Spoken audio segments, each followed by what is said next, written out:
Xin chào các bạn, trong video ngày hôm nay thì Cúc Béo xin chia sẻ với các bạn cách nấu thịt kho tàu ngon mà mình thường làm. Thịt nó mềm nhưng còn nguyên miếng, không bị vỡ nát, thịt có độ trong và có màu nâu đỏ bóng. Nước kho thịt thì sánh quyện, thơm phức và đậm đà. Xin mời các bạn cùng theo dõi video nhé.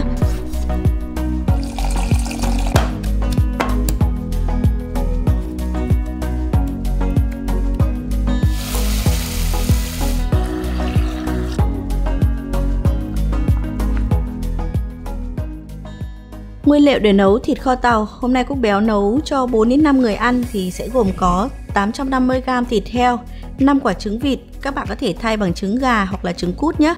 900ml nước dừa tươi, hành, tỏi, ớt, chanh cùng với các gia vị thông thường khác, nhưng mà các bạn cần phải có là đường này, nước màu, thêm một chút xì dầu để tạo cái hương vị và màu sắc cho miếng thịt.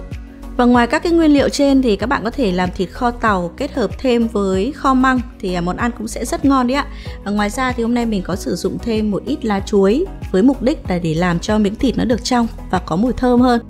Ngoài ra khi mà nấu món ăn này thì có 3 điểm mà Cúc Béo cần chia sẻ với các bạn. Thứ nhất đó là món thịt này nó cần có độ nhừ, độ ngậy. Thứ hai là cái hương vị mặn ngọt hòa quyện, thơm. Và thứ ba là màu sắc của miếng thịt kho. Đầu tiên thì để làm thịt kho tàu thì các bạn chọn thịt ba dọi hoặc cái phần nạc vai mềm có thêm một chút mỡ nhé. Thì khi kho thịt nó mới có độ ngậy. Còn về độ nhừ thì tất nhiên rồi, khi mà mình kho lâu thì thịt nó sẽ có cái độ nhừ thôi ạ. Thứ hai đấy là ngoài các cái gia vị để kho thì cần nhắc một chút đến nước dừa. Thật ra thì tùy vào vùng miền khẩu vị mà nó sẽ có nhiều cách nấu thịt kho tàu khác nhau, nhất là việc có sử dụng nước dừa hay không. Thì thịt kho tàu ở miền Nam thì sẽ dùng nước dừa, miền Bắc trước thì không hay dùng nước dừa. Tuy nhiên món ăn này bây giờ đã phổ biến và trở thành một cái món ăn quen thuộc hàng ngày, nên nó đã được biến tấu sao cho phù hợp với khẩu vị của người ăn. Chính vì vậy mà bây giờ ở miền Bắc khi mà nấu thịt kho tàu, nhiều người cũng đã sử dụng nước dừa để kho thịt nhằm tạo cái độ ngậy cho thịt cũng như là nước kho. Ngoài ra thì việc dùng nước dừa, cái miếng thịt khi mà kho lâu nó sẽ có cái màu sắc đậm, rám nâu rất hấp dẫn đấy ạ. Và tất nhiên nếu mà không chuẩn bị được nước dừa thì các bạn thay bằng nước lọc nhé. Thứ ba là về màu sắc của miếng thịt kho, đó là để cho miếng thịt kho tàu nó có cái màu rám nâu đỏ bóng thì ngoài cái việc thắng đường để tạo màu thì các bạn có thể dùng nước màu đường nấu sẵn nhé. Bởi vì theo như kinh nghiệm của mình, nếu mà chỉ dùng nước dừa để kho thịt thôi mà không dùng nước màu hay nước hàng đấy ạ, thì cái màu sắc của miếng thịt kho nó sẽ hơi nhạt, thậm chí là nó hơi bợt màu. Thì nếu mà bạn nào thích ăn cái miếng thịt kho tàu nó có cái màu đỏ nâu của thịt nạc, lớp bì heo hầm nhừ có màu nâu cánh rán thì nên dùng nước màu hoặc là các bạn thắng đường. Cách thắng nước màu thì các bạn có thể tham khảo link video mình để dưới phần mô tả nhé.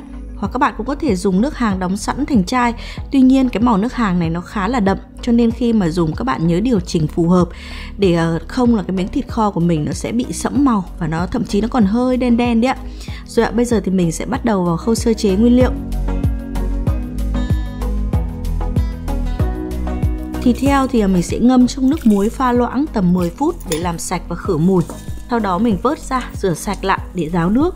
Hoặc là các bạn cũng có thể trần qua thịt, rửa lại rồi để ráo nước nhé. Nhưng mà theo kinh nghiệm của mình thì cái việc trần qua thì nó giúp cho miếng thịt dễ thái hơn. Tuy nhiên để thịt sống thì khi ướp thịt sẽ thấm vị hơn ạ.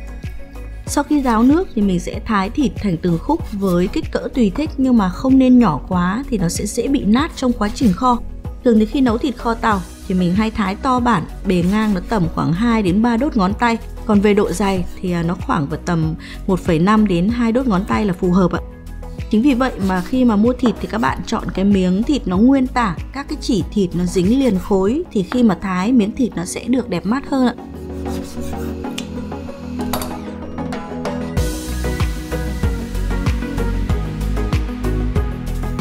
Hành và tỏi thì mình bóc vỏ, ớt cắt làm đôi, mình cho tất cả vào cối. Cho vào cối thêm một thìa cà phê muối, một thìa cà phê đường và mình sẽ giã nhuyễn những nguyên liệu này. Nếu các bạn nấu nhiều để ăn trong nhiều ngày thì mình chia sẻ là không nên giã nhuyễn hành tỏi và nên dùng với số lượng thật ít thôi. Bởi vì cá nhân mình thấy hành tỏi nó tạo mùi thơm, nhưng mà để lâu ngày thì sẽ dễ khiến cho thịt bị nhanh bị ôi thiu đấy ạ. Sau khi đã giã nhuyễn thì mình sẽ cho hỗn hợp trên ướp cùng với thịt và thêm vào đó là một thìa cà phê hạt tiêu, 2 thìa canh nước mắm, 1 thìa cà phê bột ngọt, 1 thìa canh xì dầu, 2 thìa canh màu đường. Một mẹo nhỏ giúp cho miếng thịt kho nó được thơm và trong, nhanh mềm, đó là bạn vắt thêm 2 thìa nước cốt chanh vào tô ướp cùng thịt. Mình sẽ trộn đều và để thịt thấm gia vị ít nhất trong 30 phút nha.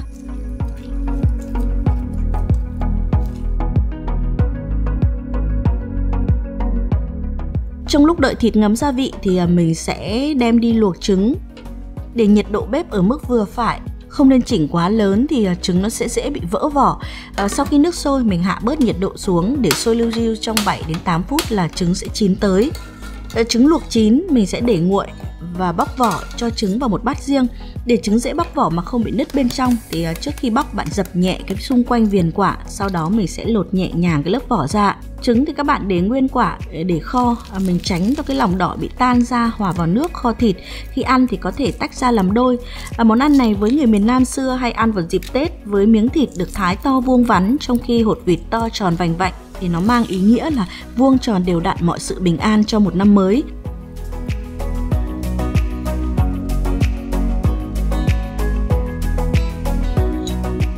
Tiếp đến thì mình sẽ cho 2 thìa canh dầu ăn vào nồi. Làm nóng dầu thì mình sẽ cho thịt vào, mục đích là để làm xém cạnh và săn chắc miếng thịt, giúp cho thịt lát nữa có kho lâu thì nó cũng sẽ không bị bở và nát miếng. Nhớ ướp gia vị và đặc biệt là nước màu, nên là các bạn nhìn cái miếng thịt nó đã có màu xám nâu rồi ạ. Mình sẽ đảo đều cho thịt săn lại thì mình sẽ đổ hết cái phần nước ướp thịt cùng với khoảng 900ml nước dừa vào. Về lượng nước dừa thì các bạn cứ áng chừng sao cho ngập mặt thịt là được nhá. Mình để ở cái mức lửa vừa thôi, đợi đến khi mà nước kho thịt sôi thì mình sẽ hớt bỏ bọt và sau đó hạ nhỏ lửa xuống để sôi liu riu và kho thịt trong khoảng 30 đến 35 phút. Để thịt được trong không bị đục thì mình sẽ không đậy nắp nồi, thay vào đó thì mình sẽ sử dụng một miếng lá chuối hoặc là lá mít cũng được ạ. Mình rửa sạch sẽ, sau đó mình phủ lên trên bề mặt như thế này. Lá chuối thì nó vừa thơm vừa có tác dụng là hút các cái chất bọt bẩn, giúp cho nước kho thịt trong hơn, nhất là không bị khô và thâm mặt trên của miếng thịt khi mà nước kho bị cạn. Ngoài ra thì vì sử dụng nước dừa cho nên là các bạn cần phải chú ý đến nhiệt độ một chút nhé. Mình không nên để lửa quá lớn, dễ khiến nước kho thịt bị đục mà miếng thịt nó cũng sẽ bị đậm màu hơn. Nói một chút về thịt kho tàu thì nhiều người trong đó có cả mình nữa trước đây vẫn nghĩ đây là một món ăn của Trung Quốc. Nhưng mà theo mình tìm hiểu đây là món ăn của người Việt Nam. Và nó xuất phát từ những người mà đi tàu biển, lênh đênh nhiều ngày trên biển nên họ sẽ nấu một cái nồi thịt kho thật to để ăn trong nhiều ngày. Nên người ta gọi món thịt này là thịt kho tàu.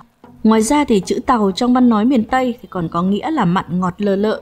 Bởi cái hương vị lờ lợ của món thịt này mà người ta có thể ăn liên tục trong nhiều ngày Tết, nhân lúc chờ cái chợ để mở cửa trở lại đấy ạ. Mình cũng đã từng nghe người miền Nam thường hay nói rằng hương vị cuộc đời nó cũng sẽ giống như nồi thịt kho tàu vậy. Nó phải đủ các cái vị cay của ớt, đắng của nước hàng, mặn từ nước mắm, ngọt bởi đường và nước dừa thì đó mới là cuộc sống. Cho nên món ăn này rất gắn bó với cuộc sống thường ngày của họ và bây giờ nó đã trở thành một cái món thịt kho quốc dân rồi, nhất là vào mùa lạnh và dịp Tết. Sau 30 phút thì khi mà nước dừa đã sền sệt lại rồi, lúc này mình sẽ chế thêm nước lọc vào để nấu lần 2. Cái lượng nước thêm vào mình cũng cho xâm xấp mặt thịt, ước tính cũng khoảng 900ml đến 1 lít ạ. Mình sẽ tiếp tục kho thịt ở lửa nhỏ tầm 40 phút nữa. Lần này thì bạn điều chỉnh lửa nhỏ hơn so với lần kho đầu để thịt mềm mà nước kho không bị cạn quá nhé. Sở dĩ thì chia ra làm 2 lần chêm nước bởi vì là lần 1 nước dừa nó sẽ thấm vào thịt, giúp miếng thịt có độ ngọt thơm vừa đủ và có cái màu nâu vàng. Tuy nhiên nếu mà cho nước dừa quá nhiều thì cái miếng thịt thường hay bị ngọt khé, nó mất đi cái độ ngọt vốn có. Và nếu kho lâu thịt hay bị quá màu và sẽ chuyển sang màu nâu đậm và đôi khi còn có vị chua nữa. Trong khi đó thì cái việc mà mình cho nước lọc vào sau thì sẽ giúp bạn điều chỉnh vị đậm nhạt hợp với khẩu vị. Đồng thời thịt vừa mềm, nó có độ trong và có màu sắc đẹp mắt. Đây là cái kinh nghiệm mà cá nhân mình rút ra được sau nhiều lần làm thịt kho tàu nên là mình muốn chia sẻ cùng với các bạn ạ. Sau 45 phút kho lần 2 thì thịt lúc này đã chín mềm thì bạn sẽ cho trứng vào nhá. Và trước khi cho vào thì bạn dùng cái tăm châm một vài lỗ trên bề mặt trứng để trứng nó thấm gia vị thì khi ăn nó sẽ ngon hơn. Và mình sẽ cho vào nồi, mình tiếp tục kho thêm khoảng 10 phút nữa. Việc cho trứng vào sau thì để trứng không bị chai cứng do kho quá lâu và đặc biệt là màu trứng nó sẽ không bị sẫm màu. Ở bước này thì các bạn có thể nêm nếm lại gia vị sao cho vừa ăn nhé. Thực tế thì ở Trung Quốc cũng có một món thịt kho khá giống với thịt kho tàu của mình và người ta hay gọi là thịt kho đông pha. Tuy nhiên nó khác một chút so với thịt kho tàu trong cái việc sử dụng gia vị. Đó là người ta sẽ dùng chủ yếu là xì dầu, thêm một chút rượu thiệu hưng và ướp thêm húng lừu, ngũ vị hương hoặc là quế. Ngoài các gia vị thì thành phẩm của thịt kho đông pha nó đậm sẫm màu hơn so với thịt kho tàu của Việt Nam. Miếng thịt nó cũng vuông vức hơn và nó được buộc dây chỉ nhìn khá là đẹp mắt nữa. Thật ra thì nếu mà thích cái miếng thịt kho tàu của mình có màu nâu đậm hơn nữa thì sau khi cho trứng vào kho được 10 phút, bạn chắt gần hết cái phần nước kho và trứng cho ra ngoài một tô riêng. Cái phần thịt còn lại bạn đảo đều ở nhiệt độ lớn một chút thì miếng thịt nó sẽ rám lại và nó có màu nâu đậm như ý đấy ạ. Bây giờ thì món thịt kho tàu đã hoàn thành rồi đấy ạ. Miếng thịt kho mềm rục có màu trắng trong của lớp mỡ và đỏ au của thịt nạc, màu nâu cánh rán bóng bẩy của lớp bì heo hầm nhừ, màu nước đường vàng đậm sóng sánh hương vị thơm ngon, bùi và ngậy. Trứng chín mềm, lòng đỏ béo mịn, kèm theo đó là vị ngọt thanh của nước dừa xiêm, vị mặn đậm đà của nước mắm ngon, cay the the của những lát ớt đỏ và tất cả hòa quyện tạo nên một cái hương vị vô cùng hấp dẫn. Món ăn thì các bạn có thể kết hợp cùng nhiều các món ăn khác để ăn kèm như là củ kiệu, dưa muối, bánh tét hay là xôi trắng. Thậm chí là chỉ cần ăn thịt kho tàu dưới thêm một chút nước thịt kho ăn cùng với cơm trắng cũng đã rất ngon và đưa miệng đấy ạ. Để ăn món thịt kho tàu trong nhiều ngày mà vẫn ngon như mới thì sau khi mà nấu xong và để nguội, bạn có thể chia thành từng phần nhỏ vừa ăn, cho vào hộp kín. Mình cắt trong ngăn mát, khi cần dùng thì lấy mỗi phần ra và hâm nóng lại. Hy vọng rằng với những gì mà mình đã chia sẻ thì các bạn sẽ nấu thật ngon món thịt kho này. Hãy nhấn like để ủng hộ mình nếu như thấy video này hữu ích nhé. Và nhấn nút đăng ký để chúng ta lại được gặp nhau trong những video tiếp theo. Cảm ơn các bạn, xin chào và hẹn gặp lại.